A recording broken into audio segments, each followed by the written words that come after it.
So we're going to talk about lists. This class right here, we don't need anymore. So I'm going to hide this guy.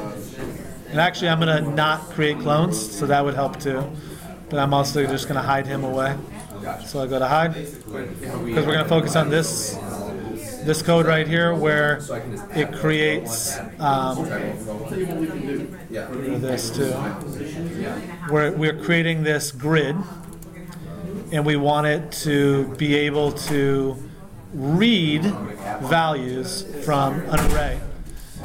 And the array will contain the values of the state values. So there's a couple different ways we can do this. I think it's more elegant to do it with a one-dimensional array, but you can do also a fake two-dimensional array in Scratch if that's your cup of tea. Arrays. What's that? Arrays. Yeah, I mean, in Scratch there are lists, right? Mm-hmm. So we're going to create a list, and let's call it cell state. And it's going to be created, it really doesn't matter, I'm just going to create it for all sprites. It's going to be something that will be used throughout the program. So it's all sprites. Now this array needs to be of size what?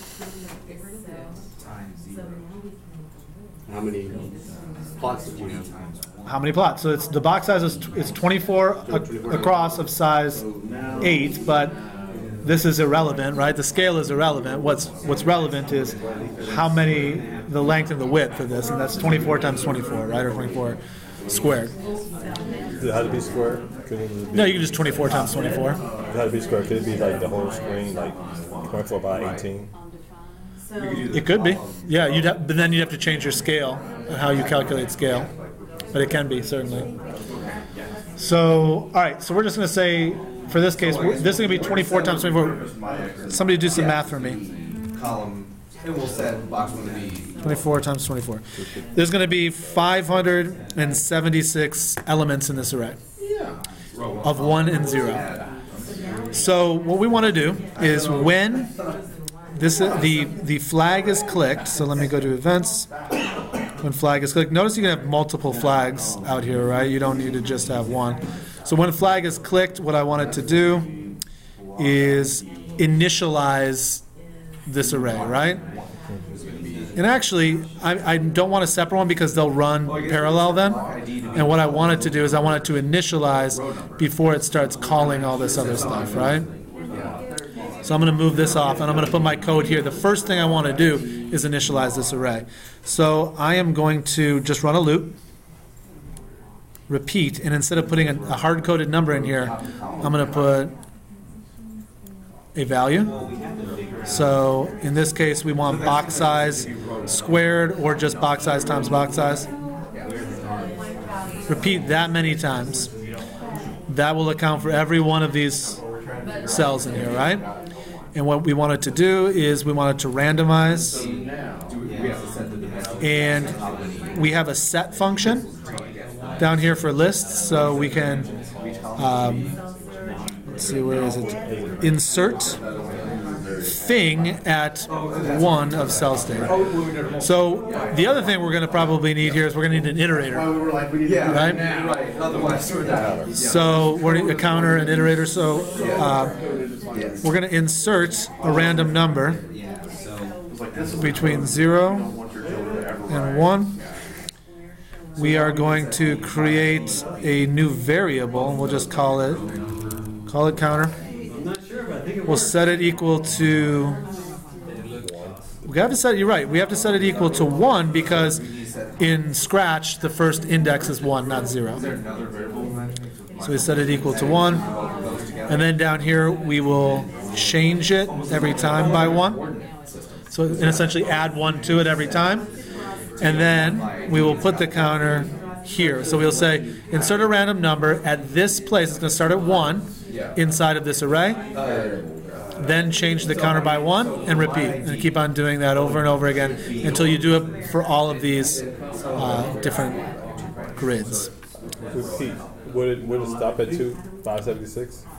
It should, because it's only repeating box size times box size, or how many. It would go through it. Yeah, and if I change the box size, it will change how many times it runs too, right? It's dynamic to the scale. So when I run it, you'll notice it ran 576 times. What did my calculator say? 24 times 24.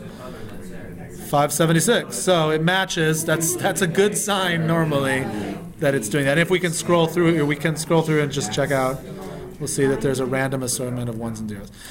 Now we can attach some quality to these, right? What if we only wanted to draw the grid if the place that it is at is a 1? And otherwise, don't draw it at all, right? Just leave it off. The my ID. How would we do that? Segment. Well, I'm going to re-edit my function right here. And I'm going to add some parameters in here. What do we need to pass into it? We could pass in the cell state. The value at that rate. Like where it's at, right? So we essentially we're going to need to add in something called, like, we'll just call it index for now. I'm going to pass in an index value. And the index value is actually, we might actually be able to calculate it inside here. Yeah, I'm going to rescind what I just said. I feel like if we just did a similar thing to what we did here and create a counter variable in here and set it equal to 1, and then every time it repeats one of these, add 1 to it, we'll know what index value to pull out of.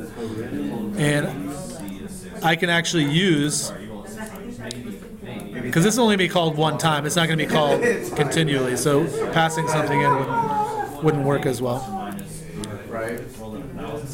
Did it not? Get rid of it? There we go. Get rid of it. Okay. So I'm going to just use the same counter again. I don't need to do another variable, so I'll just use counter again. Set it equal to 1. And then every time it goes through one of these loops, I want to add 1 to the counter. So it's going to do this 24 times. It's going to do this one 24 times, and 24 times 24 is 576. So change counter by 1 here, but also change counter by 1 down there. And then we need to put a conditional right here. I should actually change the counter at the beginning. I'm going to put a conditional right here that only draw the pen up and pen down if the index that's at counter is equal to 1. So let's put a if statement in there. Get in there. Oh, Scratch. So finicky. Like, we want to go to like column 50 and know that it's like column 6, row.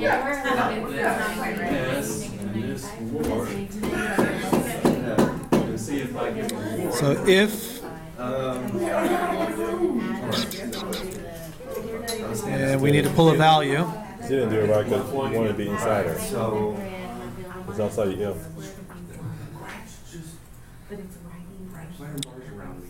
Well, it's only drawing in this. Oh, right, the pen down. That's what you're saying.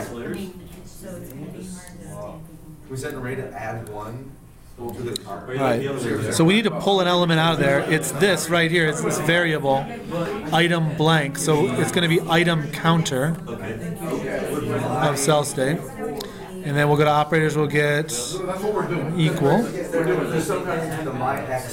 So if item counter of cell state equals 1, then pen up, pen down. Otherwise, don't do anything, right? All right, let's see if it works.